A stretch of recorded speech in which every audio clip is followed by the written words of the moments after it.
The Law and You. A look at laws in St. Vincent and the Grenadines which affect our daily lives. The Law and You. Presented by lawyer panel P.R Campbell QC. And brought to you on SVG-TV as a public service. Ladies and gentlemen, brothers and sisters, boys and girls, greetings. Welcome to another presentation in this public service nation building series, The Law and You. This is program number 830, and it is coming to you on Monday, the 27th of June, 2016. On this program, I will speak to you on the topic legal technicalities. But before getting into that topic, a few preliminary comments. Firstly, as usual, I would like to send deepest condolences to all families which have suffered recent bereavements. And I would also like to wish those who are shut in, whether at home or in an institution like the hospital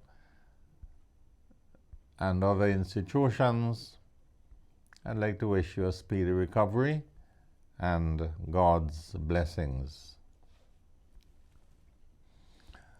Now,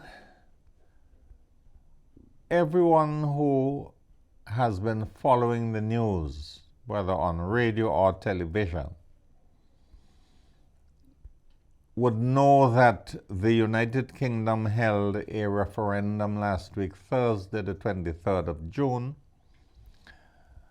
to decide whether the United Kingdom should continue to be a member of the European Union, the EU, or whether the UK should come out of the EU. And by a margin of 52% saying to come out to 48% saying to remain, it was decided in the United Kingdom by the voters, 73% turnout at the polls, that the UK would come out of the European Union. The decision has sent shockwaves throughout the universe. And I would like to alert those Vincentians who depend on remittances from England, particularly in the form of pensions, or those who just get money sent back from people who are in the British Navy, or people who are just working there and send back money home. The reports are that the value of the pound has been slipping. The pound is getting weaker. So when you go to exchange the pounds you have been getting from England, and there may be some getting pounds from Scotland, Wales, and Northern Ireland, come to that in a moment, you will find that you will be getting fewer EC dollars in exchange. So those of you on fixed pensions from the UK, your pensions would be smaller until such time as the pound can regain some strength. Those who purchase goods from England would find that those goods are a bit cheaper to purchase, given that the pound is weaker. And for example, for lawyers who buy law books from England, then you would pay less for the law books you buy than before until the situation normalizes. I heard on the radio news today that the new governor of our Eastern Caribbean Central Bank has expressed concern about the situation. We in St. Vincent and Grenadines are no strangers to referendum. We had one here in 2009. Well, England has been a member of the European Union since about 42 years now. I remember when I went to England as a student in 1974. England had just 2 years before that become a member of the EU. But there have always been segments of British society which have never accepted the idea of membership in the EU. And now that they have got the opportunity to actually express themselves in the ballot, the majority have voted to leave the EU. The situation has triggered a bit of a constitutional crisis in that the United Kingdom consists of 4 countries, you can say.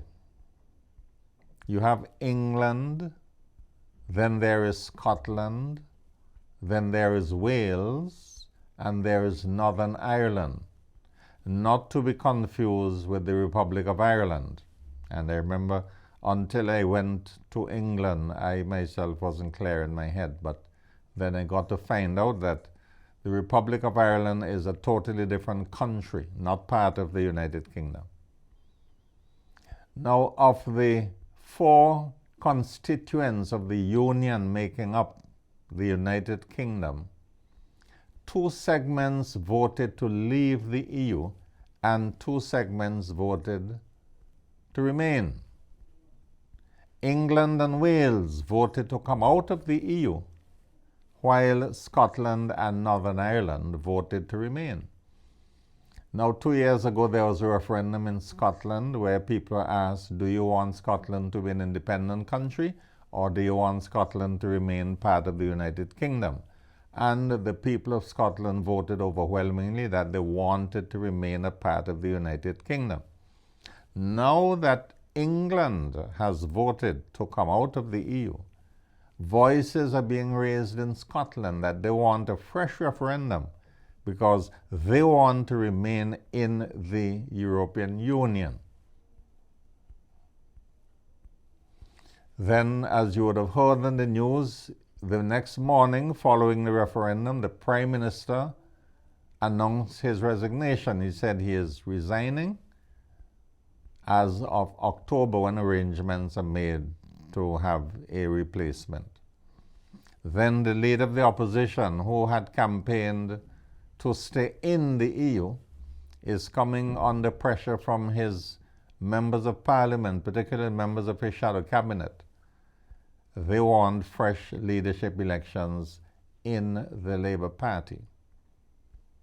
So that there are turbulent times ahead for the British people.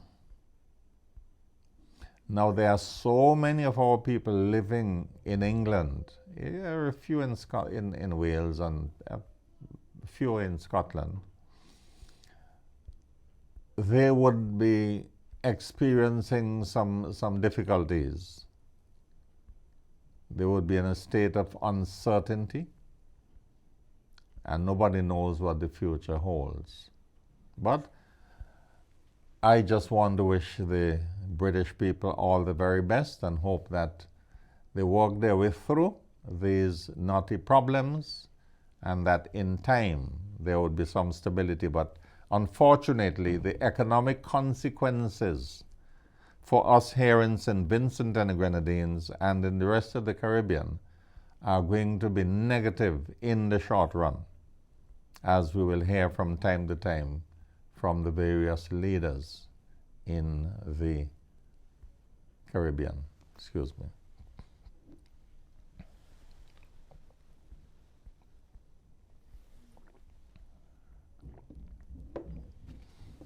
Let me remind you that because next week, Monday, will be a public holiday, there will be no program of The Law and You. Next week, Monday, will be Carnival Monday. The next program of The Law and You would be Monday, the 11th of July, DV. By which time, all things being equal, I would have passed another milestone. But I will tell you about that when I come back to speak with you on the 11th DV. And for those who have not heard the explanation as to what does DV mean, DV means if God is willing. It comes from the Latin phrase Deo volenti, Deo volenti, means if it is the will of the Lord. Final preliminary. A faithful viewer of the law and you has asked me to make a strong point as to the pronunciation of the word violence.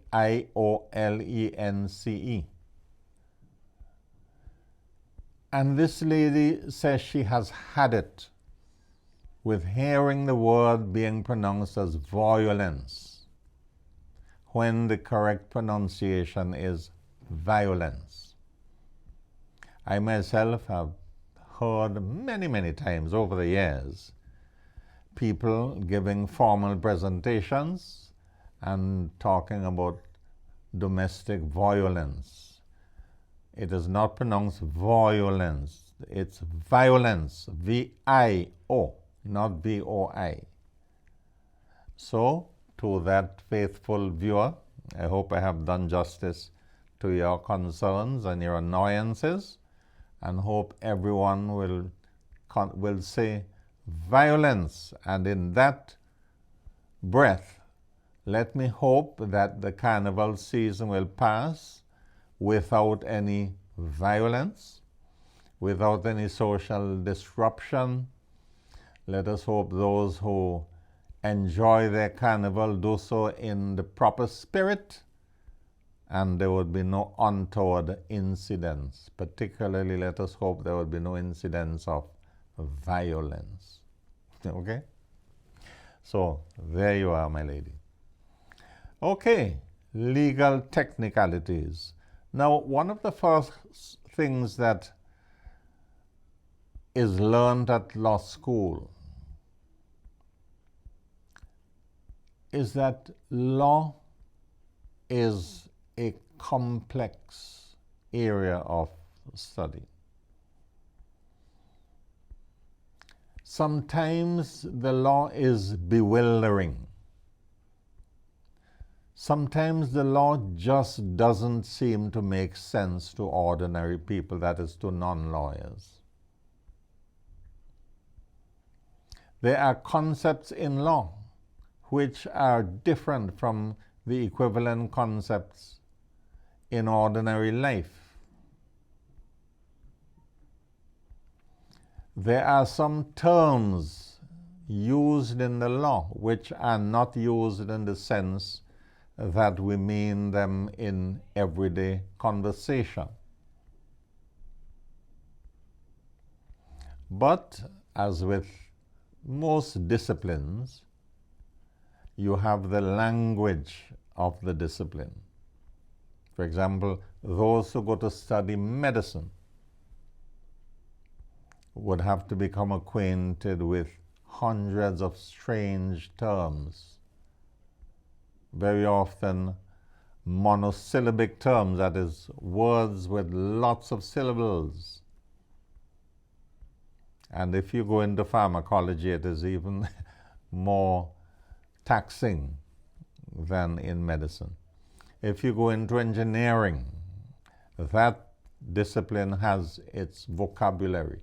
Every discipline has its peculiar vocabulary, where the persons who practice that particular profession know how to converse with each other because they speak the same language which the uninitiated, that is, those of us who don't belong to those professions, can barely understand.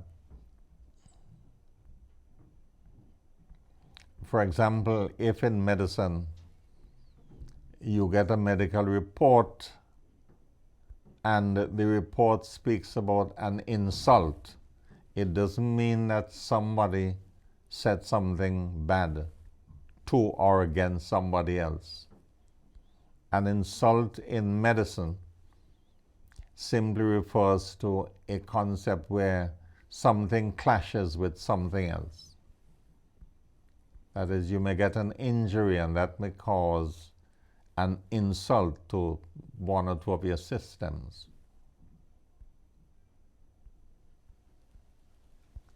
Now, those who follow legal matters in court on a regular basis would develop an acquaintance with the lingo, that is, the legal vocabulary.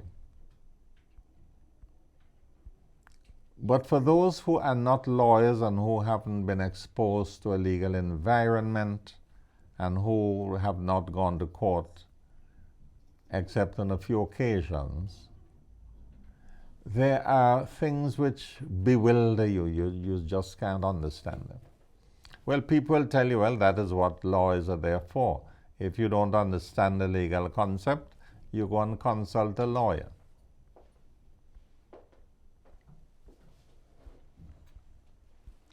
In different branches of the law, you may have the same terminology used in different senses, so that when you come across a term, you have to get the context right, so that you know in what context the term is used, so that you can understand what it means. Because a word could mean one thing in one legal context, and the same word could mean something entirely different in another legal context. Now, I want to use those introductory remarks to say something in passing about the election petitions which have gone to court and for which Justice Cottle delivered a judgment last week, Thursday. The news reports that, I don't mean the newspaper, the news, the general news, radio and television, that the opposition has announced that it intends to appeal the ruling. Well, Justice Cottle, in his judgment, invited the losing party to appeal. In two passages of the judgment, he indicated that he was expecting that whoever loses the case would file an appeal, and he was looking forward to that. I want to reinforce the point that election law, particularly the law governing election petitions, is full of legal technicalities. And I will tell you why. The explanation has to do with our legal history. As everybody knows, our legal system is based on the British legal system. We have always been, apart from a short period way back in the 1700s, we have been a British colony. And our legal system is based on the British legal system. So naturally, our laws and procedures reflect that system. Now, England was not always a democratic country. Democracy didn't come to England until the second half of the 17th century, after the struggles of the Stuart era. But when it came, it brought in its wake elections. Now, when elections developed in England, particularly elections to the House of Commons, the question arose as to how would disputed elections be handled. And the politicians of the time didn't want the courts to have anything to do with disputed elections. So the politicians said, we in the Parliament would decide controversies arising from election disputes. So for a very long time, the Parliament in the British system constituted as the High Court of Parliament handled all election petitions. But there came a time when it was felt, no, that's not good enough. We ought to let the courts of the land deal with election petitions. So, after some debate over decades, it was decided to hand over election controversies to the courts. But Parliament said, we are going to tell you precisely how election matters should be handled. You're not going to handle them in the way you do ordinary litigation. These are the rules, and these are the rules you have to obey. There would be no straying from the rules which we as Parliament set down for you. So Parliament laid down the law and told the courts that when election disputes are to be handled, they are to be done precisely as Parliament has prescribed. And that philosophy has carried over into the Commonwealth countries, which is why in our Constitution, election disputes can go to the Court of Appeal, but no further. They cannot go to the Privy Council as election disputes. And therefore the courts of England, and following that the courts of the Caribbean and the courts in all the Commonwealth countries, have developed certain principles by which election matters are handled. And foremost among those principles is that the legal technicalities prescribed by Parliament must be followed exactly in dealing with election petitions. Whereas in ordinary litigation, the courts have a lot of discretion to, for example, enlarge the time to perform certain acts and to do certain things, and the way in which certain things are to be done. In ordinary litigation, under the civil procedure rules, not so with election petitions. Election petitions have to strictly follow the statute and the regulations made under the statute, the election rules. So election petitions are always mirrored and mired in controversy over procedure. Some have said that we ought to get rid of this nitty-gritty and let the courts carry on as they normally do with their normal flexibility and their normal discretionary limits and so on. But for the time being, the courts in the Caribbean have been contented to follow the traditional path, which says that electoral laws have to be strictly complied with, the rules as to petitions have to be strictly complied with, that there would be no leeway.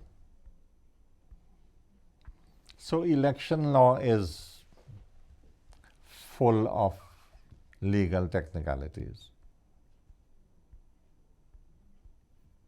And as matters unfold, because as the election petitions that went before Justice Cottle go before the Court of Appeal, we will hear what the Court of Appeal has to say. And I am content to wait until the Court of Appeal makes its decision, and then I will come and read the decisions to you or extract passages from the decision to explain what went down.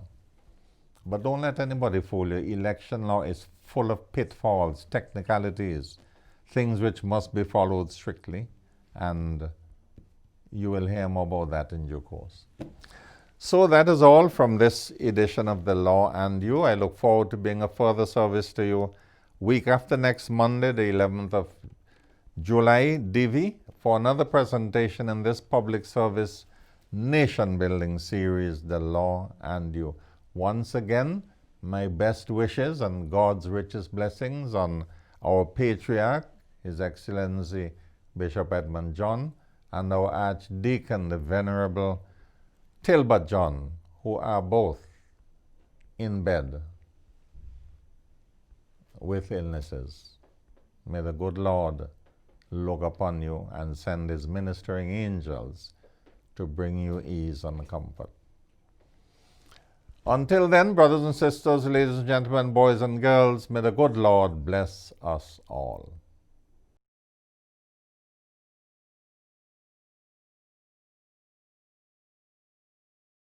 The Law and You, a look at laws in St. Vincent and the Grenadines which affect our daily lives. The Law and You, presented by lawyer panel R. Campbell QC and brought to you on SVG-TV as a public service.